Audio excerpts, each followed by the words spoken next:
Hi అండి. ఈరోజు నేను కోడిగుడ్డు బంగాళదుంప కూర అయితే చేసుకుంటున్నానండి. ఉడకబెట్టిన కోడిగుడ్లని పైన పైకి అది తీసేసి కొద్దిగా గిన్నెలో ఆయిల్ వేసుకొని ఆయిల్ బాగా వేడెక్కిన తర్వాత కోడిగుడ్లు వేసి అయితే వేయించుకున్నానండి. ఆయిల్ బాగా కాగకపోతే కనుక గుడ్లు అయితే అతుక్కుపోతాయండి, బాగా రావు, వేయించినా సరే అంత బాగుండవు. అందుకని చెప్పి ఆయిల్ బాగా కాగాలండి. ఆ గుడ్లు తీసేసిన తర్వాత దానిలో ఉల్లిపాయ పచ్చిమిరపకాయ వేసి అయితే వేయించుకున్నానండి.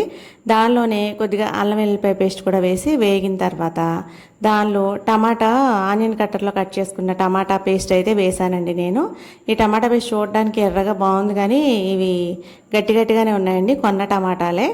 ఇంకా అందుకని చెప్పి ఇట్లా పేస్ట్ చేశాను. మరి మిక్సీలో పేస్ట్ చేసినా నాకు ఆ పేస్ట్ అంత నచ్చదండి, అందుకని ఇట్లా చేసుకుంటాను. దీనిలో కారం, ఉప్పు, పసుపు అయితే వేసేసి ఇంకా బాగా వేగనిచ్చానండి. ఆయిల్ పైకి తేలే వరకు వేగనిచ్చాను. ఇప్పుడు ఇందులో బంగాళదుంప ముక్కలు అయితే వేసానండి. ఈ బంగాళదుంప ముక్కలు కూడా ఇదివరకట్లాగా బంగాళదుంపలు బాగా మెత్తగా అయితే ఉడకట్లేదండి. కుక్కర్లో పెట్టినా సరే పైన తోలు వస్తుంది, కానీ లోపల గట్టిదనం ఉంటుంది. కొంచెం మెత్తగా ఉంటున్నాయి, కొంచెం గట్టిగానే ఉంటున్నాయి. ఈ బంగాళదుంప ముక్కలు బాగా ఏగే వరకు సిమ్లో పెట్టి మూత పెట్టుకొని వేగించుకోవాలండి. ఇది కొద్దిగా వేగిన తర్వాత దీనిలో కొద్దిగా వాటర్ అయితే వేసాను నేను. మనకు గుజ్జు కావాలి కదండి, బంగాళదుంప కూడా ఉడకాలి కదా, అందుకని చెప్పి కొద్దిగా వాటర్ అయితే వేసానండి నేను. ఈ వాటర్ వేసిన తర్వాత ఉడుకు పట్టాలండి. కూర ఉడుకు పట్టిన తర్వాత అప్పుడు కోడిగుడ్లు ఇట్లా నాట్లు పెట్టుకొని దీనిలో అయితే వేసేసుకోవాలండి. అప్పుడు ఉప్పు కారం బాగా పడుతుంది కోడిగుడ్లకి. మా అమ్మ వాళ్ళు నా చిన్నప్పుడు కోడిగుడ్లకి ఫస్ట్ చీపురు పుల్లతో బెజ్జాలు పెట్టి అప్పుడు వేయించేవాళ్ళు.